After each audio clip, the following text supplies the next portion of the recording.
Welcome to iSchool.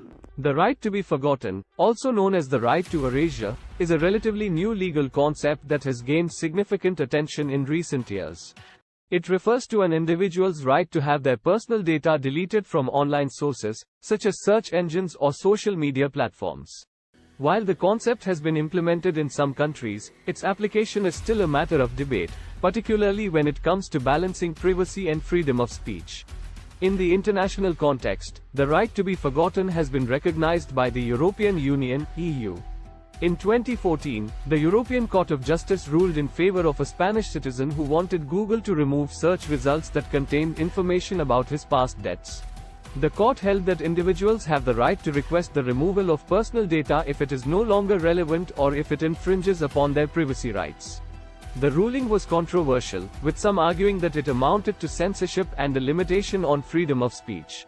In India, the concept of the right to be forgotten has not been explicitly recognized, but it has been the subject of debate. In 2017, the Indian government proposed a draft bill that would allow individuals to request the removal of their personal data from online sources. However, the bill faced criticism from civil society groups, who argued that it could be misused to suppress free speech. The balance between privacy and freedom of speech is a delicate one. On one hand, individuals have a right to privacy and should be able to control the use of their personal data. On the other hand, freedom of speech is a fundamental right that should not be curtailed unless there is a compelling reason to do so.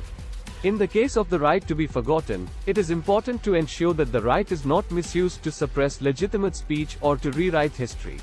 To strike a balance between privacy and freedom of speech, any law or regulation on the right to be forgotten should include clear and specific criteria for the removal of personal data.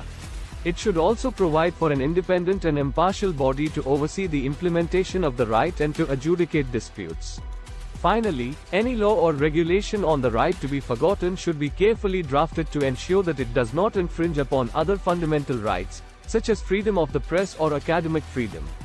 I hope that this piece of information has given you an insight to the right to be forgotten. Thank you for watching iSchool.